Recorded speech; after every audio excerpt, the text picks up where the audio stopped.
বিসমিল্লাহির রহমানির রহিম। আসসালামু আলাইকুম ওয়া রাহমাতুল্লাহি ওয়া বারাকাতুহু। মানুষের শরীরের মাঝে সব আছে মানচিত্রের মতো। এক আরশ, মস্তিষ্ক,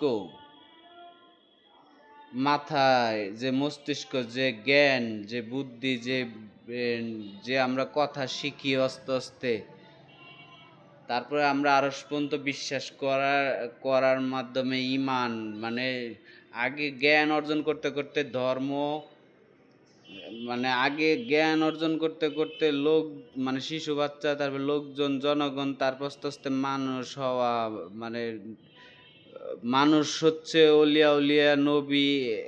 মানুষের মানে মানুষ হইলেই মানে নবী অলিয়া উলিয়া এরকম হইতে পারে, তারাই হয় আর কি। তার উপরে হচ্ছে আর কি মানে ঈমান, মানে ধর্ম, যে আর ঈমান ধর্ম এর উপরে হচ্ছে মানে এই ঈমান থাকলে জিন পরীদের বিশ্বাস, ফেরেশতাদের বিশ্বাস, মৃত্যুর পরে এই পশু পাখি কেউ একটা মশা বানাইতে পারে না, এইসব সব কিছুর প্রতি এই বিশ্বাস অর্জন করার পরে আস্তে আস্তে হ্যাঁ জ্ঞান হইলে তখন আল্লাহর প্রতি পূর্ণ বিশ্বাস, আল্লাহকে চেনা যায় যে আল্লাহর নিচেই সব কিছু যা আছে।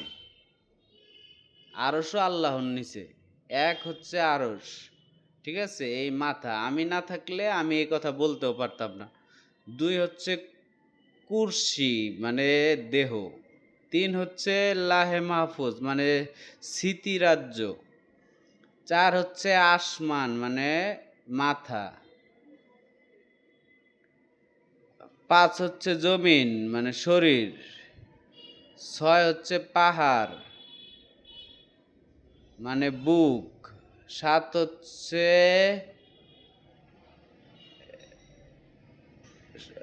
সাত হচ্ছে মানে সাত সাত মানে সাতটা মহাদেশ কোক, সাত আসমান বলুক, এগুলা সবই হচ্ছে মাথা। সাত দোজক, তারপর আট বেহেস। আট হচ্ছে মানে ওই জায়গায়, মানে আট বললে আট বেহেস। তারপরে ৮ নম্বর হচ্ছে ভূলোক, মানে দেহ জগৎ। ৯ হচ্ছে আন্তরিক্ষ লোক, মানে হৃদয় বা ভ্রম। ১০ হচ্ছে সিদরাতুল মুনতাহা, মানে কপাল দেশ।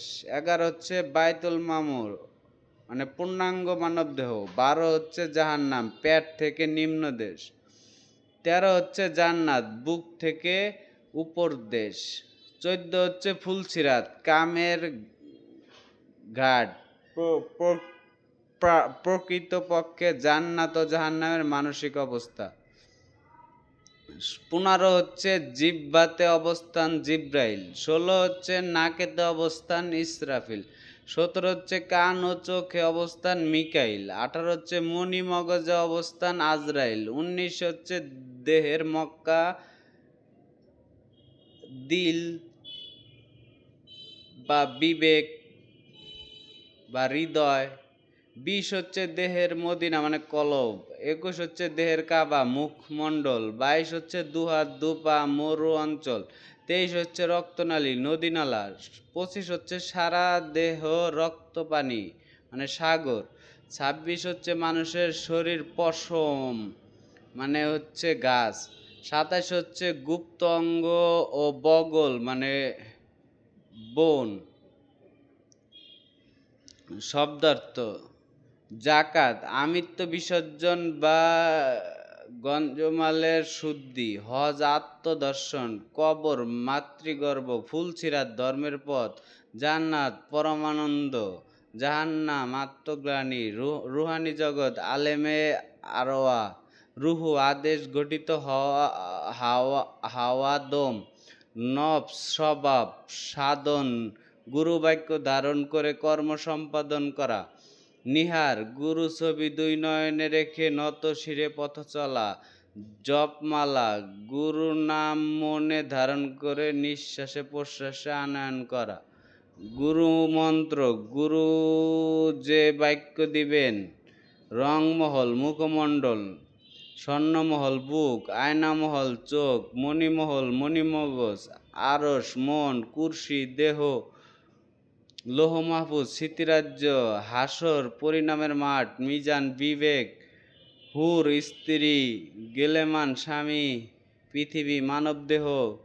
কবি নজরুল ইসলাম বলেন, জামাত শহীদ পারলি নামাজ, সারি ইমানে মূল, সারি মানে ইমান, মানে এগুলা এক মানে এক এক কালেক্ট করা, মানে এগুলা সবই, এগুলার আবার ব্যাখ্যা আমারই দিতে হবে, এর জন্য অনেক বড় বড় ভিডিও হবে, লং ভিডিও হবে, ঠিক আছে। সবাইটাই সব নিয়ে আমার তো এগুলা নিয়ে রিসার্চ করতে হয়।